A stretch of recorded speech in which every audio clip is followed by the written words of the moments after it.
The Local Show, sponsored by Victory in Motion, home of knee repair, not knee replacement, on News Radio 570 WSYR, on 106.9 FM, and live everywhere on the iHeartRadio app. The Local Show features in-depth conversation with business owners, employees, and influential business leaders throughout Central New York, exploring their successes, challenges, and reasons for doing business right here in our growing community.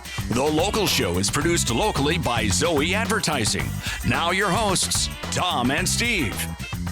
Back at it, you've got The Local Show. Thank you for joining us as the weather breaks, and it's been broken pretty good. Come to think of it, well, it's rebuilding. Let's put it that way, right? There we go. I think you call that a berm or a slurry pit or the I don't know easement. what are you talking about. I'm getting there. No it's idea. in the back of my house, so where the backyard ends, and then there's Beyond the dog poop. Beyond the dog poop, beyond the shed, and then that usually dries out. There's not water always running through it, but it's meant to have the runoff from all the backyards. So go a lot of into grass it. growing in there? Well, there's grass and just now it's become a river. You can almost fish in it because of the rain we've had. I'll come over. And that's got to dry up because our lawn is still smushy. Yeah, do you ever feel like you've become your parents? Remember your parents like, Yes. the weather, it's hot. It's like That's we right. recycle. My dad used to say, blessed be nothing, because then stuff breaks. I've recycled that. I think I've become that a little bit. But you're right. Well, Progressive has made a whole commercial And around those were that. fun. Well done. Yes, becoming your parents, right? Yes, it's true. That's good stuff. It's true. Matt Dauksza is with us right now. He's the Chief Investment Officer at Excelsior Wealth Partners. How are you doing there, Matt? Morning. Do you go on any vacations, or do you like doing stay vacations? What's your preferred method? So we have 6 kids, so we've done it all. 6? 6 kids, yeah. 3 Wow. boys, 3 girls, Brady Bunch style. Yeah, no kidding. So as they've gotten older, we've evolved, but we've been all over the spectrum on that one. Really? Yeah.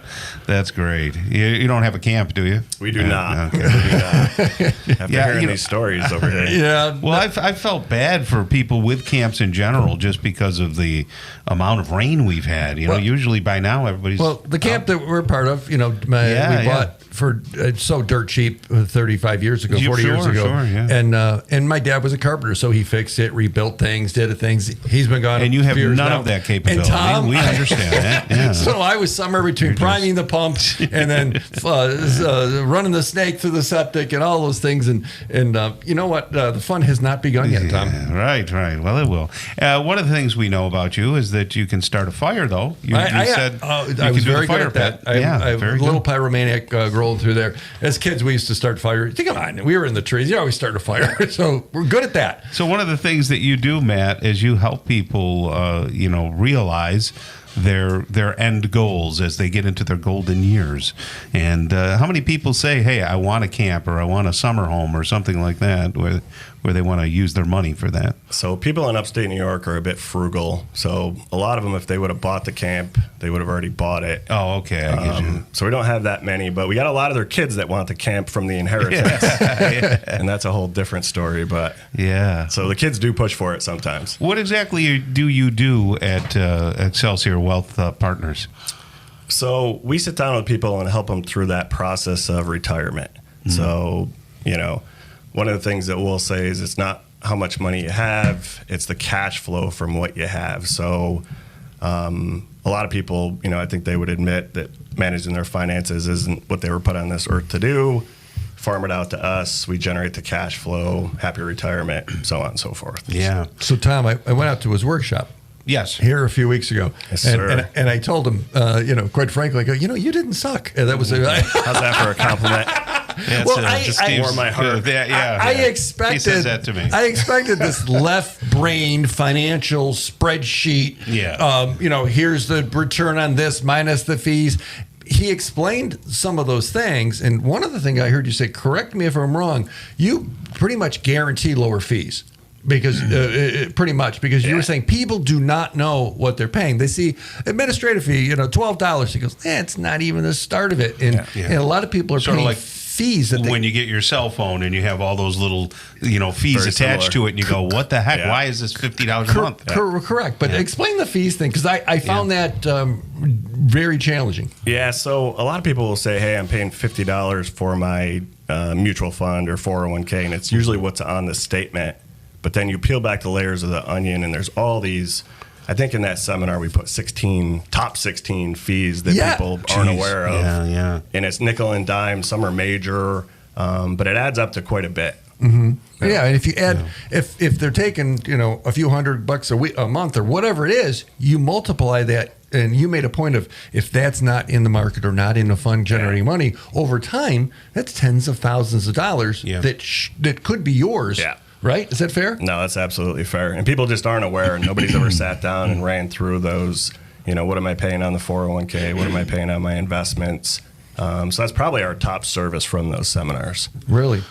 So are you saying that some of the fees are unwarranted by some of the other companies that people deal with? I won't say unwarranted. They're just not disclosed, hidden. They don't make it easy for you.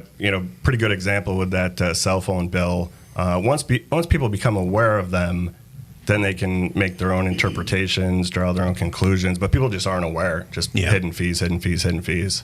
Yeah. That's And your sweet spot is that retirement people. And they could have had a job here, a job there, a 401k, a little savings. And what you were suggesting is you pull it all together and make a plan. And this is your sweet spot. Because I think everyone has had some kind of plan or somewhere. They bought an insurance policy. They had a retirement. They had something. And it's kind of all over the place. Yeah. And by consolidating, what happens? So, you have a bigger amount to work with. So, let's suppose you have $1 million in your 401ks, just as an example, but you got 4 or 5 401ks from previous employers. Put those together, and the income streams just look that much clearer than 100 here, 150 here. Right. So it's just a bigger bucket of money, more cash flow. Just serves the purpose better. And if I had several accounts, I'm paying fees on all of those. Yeah, across the board. The fees thing got my attention. And you said that. And I'm looking at it, it's a $50 fee. And it's way more than that. Happens all the time. Yeah. And you pivoted and you talked about Social Security quite a bit and the when and the how. So I'll ask the question. You have to give an exact answer. When should someone take Social Security? Go. So we would say at full retirement. So for most people, 67. Okay. And why? And you're going to get a lot of different pushback and answers on that. One, Social Security goes up, 5, 6, 7, 8% every year that you wait. If you want a part-time job, you're not bound by the income earning limits of Social Security. At What are those? 67, you can make whatever you want.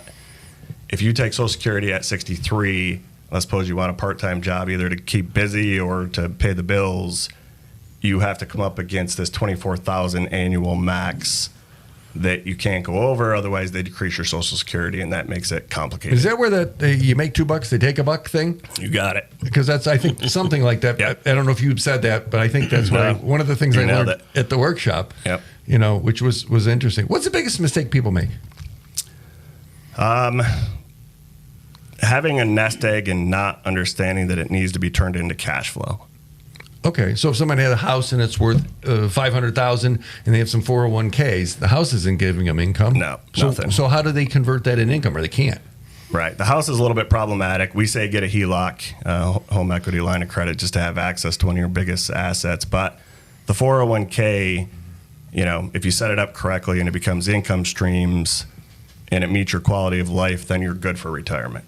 Okay. So it's not so much the $1 million, it's the cash flow on the $1 million. So right now, they don't have to go to a workshop. They can connect with you at ExcelsiorWP.com. Put in Excelsior Wealth Partners. You'll find it in Syracuse. It's pretty easy. The phone number, 303-1668. Is that a good number? You got it. So maybe get an opinion, get a second opinion. And look at it, but you did a great job at the workshop. I appreciate that, and it was interesting. And I expected egg-headed math, but it was really good. So check it out. Thanks for joining us, Matt. Sounds good. Thanks, guys.